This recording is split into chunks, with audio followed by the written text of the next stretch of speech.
How's it going, everybody? This is Brian for Pop Culture Crossing, and today we are talking about Quentin Tarantino's The Hateful Eight. This movie was released in 2015 and puts a decidedly more crime and mystery twist on the Western genre. Although previous Western films often feature criminals of many persuasions, Tarantino infuses The Hateful Eight with a high level of mystery and twists that'll keep the audience guessing until the very end. The film features a great ensemble cast, diverse character archetypes, beautiful cinematography, and engrossing music. Simply put, The Hateful Eight is a film that you will not soon forget. The story is set in the Wyoming winter and features a bounty hunter named John Ruth, who has recently captured his target, and he is attempting to get in a stagecoach to get to the nearest town so he can exchange the prisoner for his bounty. However, this isn't as simple as it sounds. There's a blizzard raging right on Ruth's heels, and as his journey progresses, he comes across several travelers.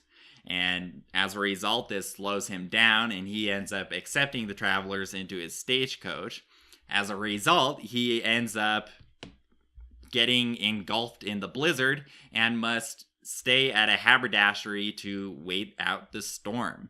However, the cabin is not abandoned or empty by any means, as it is being inhabited by a motley crew of individuals who may or may not be trustworthy. From an editing and macro level, The Hateful Eight's pacing is segmented as the film is divided into distinct chapters, complete with their own title cards. This older style of film storytelling really allows the story to be appropriately fleshed out without seeming prolonged and obtuse.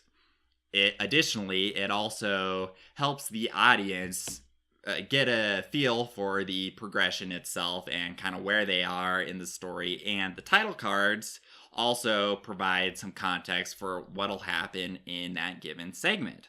From a more narrative-based lens, the story's progression from bounty hunter John Ruth attempting to collect his bounty to his journey's complications with these other travelers to being set back in his schedule to having to wait at the haberdashery while the blizzard rages with a crazy group of individuals with whom you probably don't want to interact, even though he is a bounty hunter. All of this feels quite natural. The introduction of the characters is handled well and does not feel shoehorned. Some may criticize Ruth and the story itself for appearing strange that a ruthless bounty hunter would all of a sudden, when he's especially on this deadline, would let two strangers into his stagecoach. It's like, what kind of bounty hunter are you? But if that wouldn't have happened, then The Hateful Eight wouldn't have happened. So you have to suspend your disbelief in that regard. And the film is not verite, so we'll let it go. However, I thought all of this was pretty well executed given the context. The pacing is definitely stylized as a slow burn. Once the characters arrive at the haberdashery and are interacting with the other sojourners there, the element of mystery becomes dominant and palpable. The story's nature in the mystery and kind of wondering what's really going on here will make the audience attempt to figure out who can and can't be trusted and how all of this is going to pan out and conclude. The way this use of logic is employed is quite reminiscent of the smart and methodical storytelling of Agatha Christie or, say, shows on Masterpiece. Although the runtime of The Hateful Eight is quite lengthy, clocking in at just under 2 hours and 50 minutes for the general release, the characters, acting, and the mystery infused in the writing really make the time seem like it passes quite quickly. Elements of mystery, crime, and drama seamlessly combine with the Western stylized components to permeate The Hateful Eight's tone. This adds a refreshing take on the overall Western genre. Yes, Westerns contain criminals and drama and sometimes mystery, but this level of top-notch, I'd say high-level mystery is really indicative of the film's meticulous writing and helps the film just carve out its own niche in the long history of Western cinema. The Hateful Eight features a strong and diverse ensemble cast. Each of the characters represented fits into their own framework. None of the character models are repeated, which is really nice. Yes, several of the characters are bounty hunters, but their way in which they get their bounties and just their overall stylization are distinct from one another. So it is an ensemble cast, but regardless of that, Kurt Russell, Samuel L. Jackson, and Jennifer Jason Leigh really are the ones who are featured the most. Kurt Russell's John the Hangman Ruth is very well acted. And another thing I want to mention too is that it's kind of cool that, as I said, with the distinct archetypes, that the characters have their own kind of nicknames and monikers. So John the Hangman Ruth is well acted. Russell does a good job at showing Ruth's irritable conduct regarding the stops that his stagecoach has to make, and with him accepting the other travelers. And audiences will really see that it is Ruth's top priority to get to the town, even though he does accept these other travelers. But really, in the conversation that he has with the other individuals, that's the first thing on his mind. The ruthless manner in which he treats his target and prisoner, Jennifer Jason Leigh's Daisy, the prisoner, Domergue, serves as stark reminders that Ruth is a vile, ruthless bounty hunter.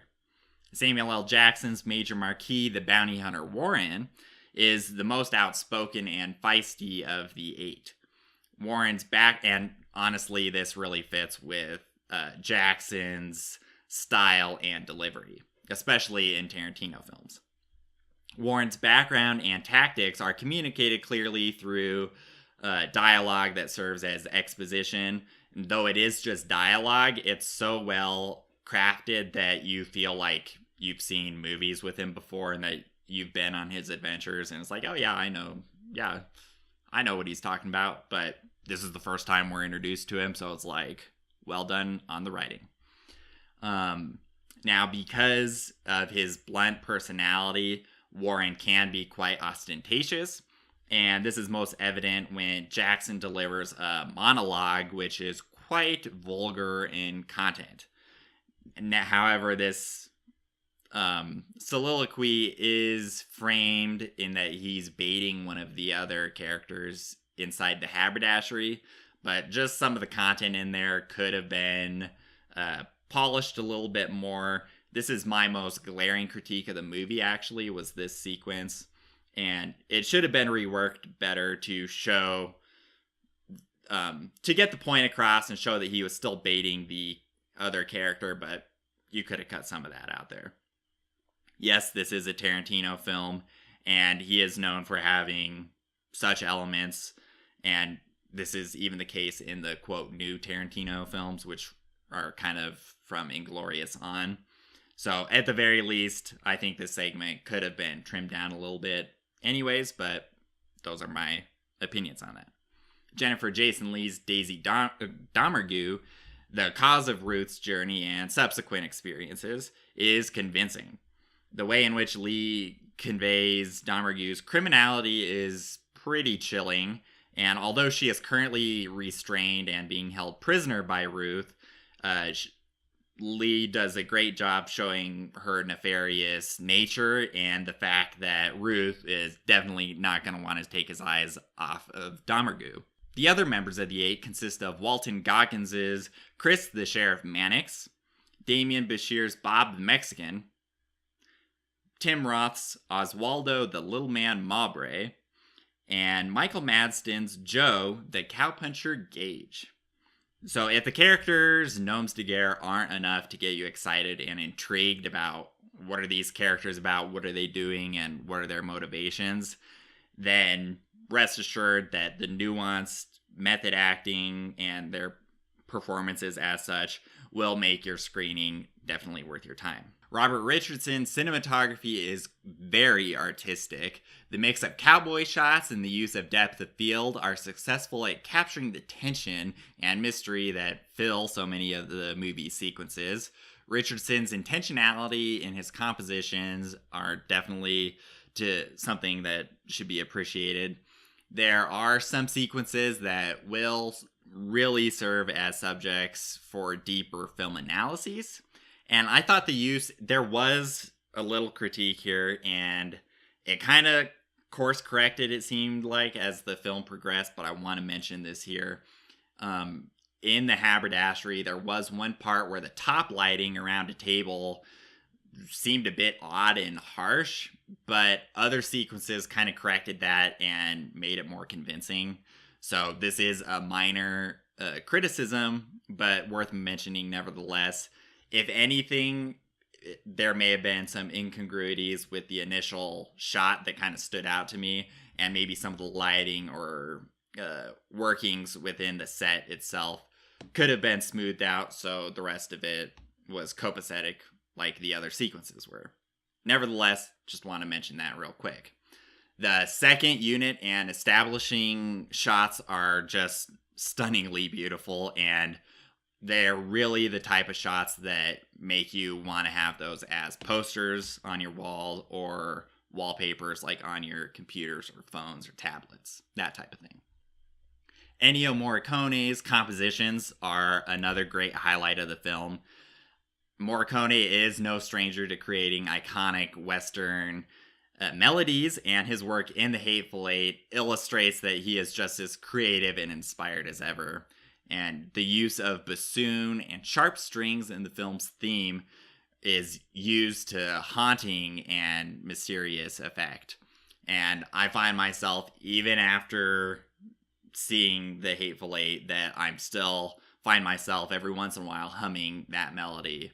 It's that good and it's that catchy, and I think it'll stand out to you as well. Quentin Tarantino not only directed the movie, but he also penned the Hateful Eight screenplay, and the film's writing and overall execution are impressive. As I mentioned earlier, Tarantino really does add a new element to the Western genre, and this is something that really should be commended, in that he was able to kind of breathe new life and introduce new aspects to a somewhat tired, yes, it is pretty tired, though it is kind of resurging genre that is Western film. Additionally, his management of the film's pace, tone, cinematography, music, and other technical elements, combined with the fact that he is able to capture such strong performances from his ensemble, are really great and just make for a tight, compact final product. I do think that Jackson's monologue should have been tweaked a little bit, but after all, like I said, this is a Tarantino film, and nevertheless, his creative decision making in the third act for a very distinguishable part, I'm not going to spoil it here, really just shows the care and creative vision that he had for this movie as a whole. And it also just serves as evidence that he is a great auteur director. In the end, The Hateful Eight is a film that should not be missed. However, there is a caveat in that it is a Tarantino film. As I mentioned, I personally enjoy the new Tarantino films from Inglourious on. And even though that's the case, I was still surprised with how much I ended up liking this movie. But nevertheless, some people just don't like Tarantino. Others like everything that he does. Other people like me like sections of what he does. So there's that when you're making your decision. However, if you are on the fence, you may be pleasantly surprised. And if you are looking for a good mystery, you may want to check it out regardless of your opinion on Tarantino's filmography. As with his other products, The Hateful Eight features vulgar dialogue and grisly violence and often comical amounts of blood. So that should be considered, and this movie should only be viewed by age-appropriate audiences. The way in which Tarantino handles and communicates the mysteries and the twists are terrific. And by the film's conclusion, I was just left thinking that Tarantino's Hateful Eight is really on par with extraordinary productions such as Witness for the Prosecution, The Mousetrap, Murder on the Orient Express, and The Sting.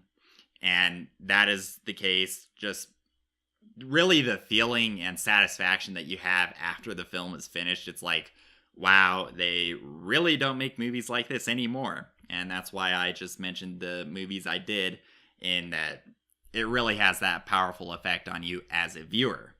So if you like mystery films, and especially if you're an acolyte of the Western genre, and if you like both of those, then you have it here with The Hateful Eight.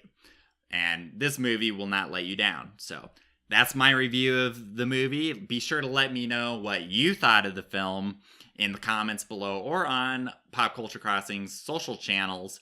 Also, don't forget to check out our full, detailed written review at popculturecrossing.com. And as always, I appreciate any support, whether it's sharing, liking, or subscribing, or following, anything about that, or just watching. Hey, that's great. Thanks for the help. I really appreciate it. Also, let me know while you're at it what your favorite Tarantino film is and what your favorite Western film is. Curious to hear your picks there, so be sure to let me know on the social channels or at the bottom of this video, and we'll keep talking there. Thanks for watching. See you next time. Bye.